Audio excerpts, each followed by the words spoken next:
தூத்துக்குடி மாவட்டம் தாமிரபரணி நதிக்கரையில் 108 வைணவ திவ்ய தேசங்களில் நவ திருப்பதிகள் அமைந்துள்ளது. இதில் குருவுக்கு அதிபதியாக ஆழ்வார் திருநகரி அருள்மிகு ஆதிநாதர் ஆழ்வார் திருக்கோவில் அமைந்துள்ளது. இக்கோவிலின் தல விருட்சம் புளிய மரம் நம்மாழ்வார் சன்னதிக்கும் மேல் மாடத்தில் உள்ளது. ஆழ்வார்கள் என்றாலே அது ஸ்ரீ நம்மாழ்வாரைத்தான் குறிக்கும். சென்முத்திரையோடு சிறு குழந்தையாக தவழ்ந்து வந்து இந்த புளிய மரத்தின் பொந்தில் அமர்ந்த நம்மாழ்வார் 16 ஆண்டுகள் கழித்து வாய் திறந்து திருவாய்மொழி மலர்ந்தருளினார்.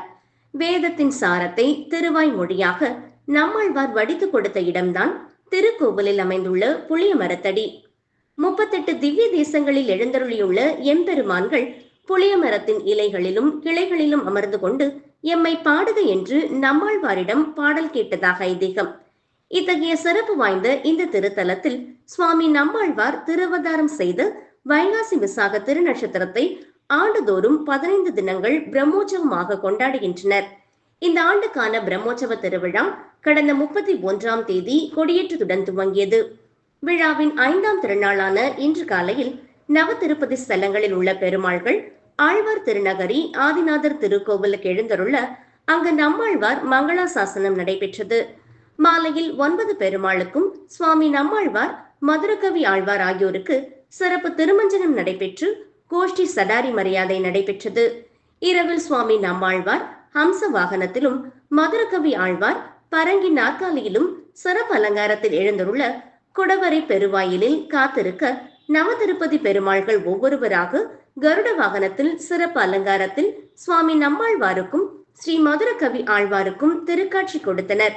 ஆழ்வார் திருநகரி ஆதிநாதர், ஸ்ரீ வைகுண்டம் கள்ளர் பிரான், திருப்புளியங்குடி காய்சினி வேந்தர், நத்தம் எம்மிடர் கடிவான், இரட்டை திருப்பதி தேவர் பிரான் மற்றும் அரவிந்த லோச்சனர், பெருங்குளம் மாயக்கூத்தர், தென் திருப்பேரை நகரில் முகில்வண்ணன், திருக்கோளூர் வைத்தமாநிதி ஆகியோர் ஒவ்வொருவராக பெரிய திருவடியான கருடாழ்வார் மேல் எழுந்தருளினர்.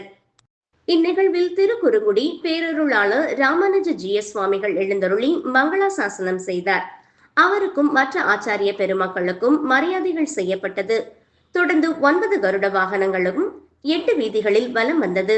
ஜி.ஆர். சுவாமிகளும் ஆச்சாரிய பெருமக்களும் கருட வாகனத்தின் முன் 4000 திவ்ய பிரபந்தத்தில் சாமவேத சாரமான திருவாய்மொழி பாசுரங்களை பாடியபடி செல்ல, பக்தர்களின் நாம சங்கீர்த்தனம் கோலாட்டம் பின் செல்ல இரவு முழுவதும் கருட வாகன சேவை நடைபெற்றது.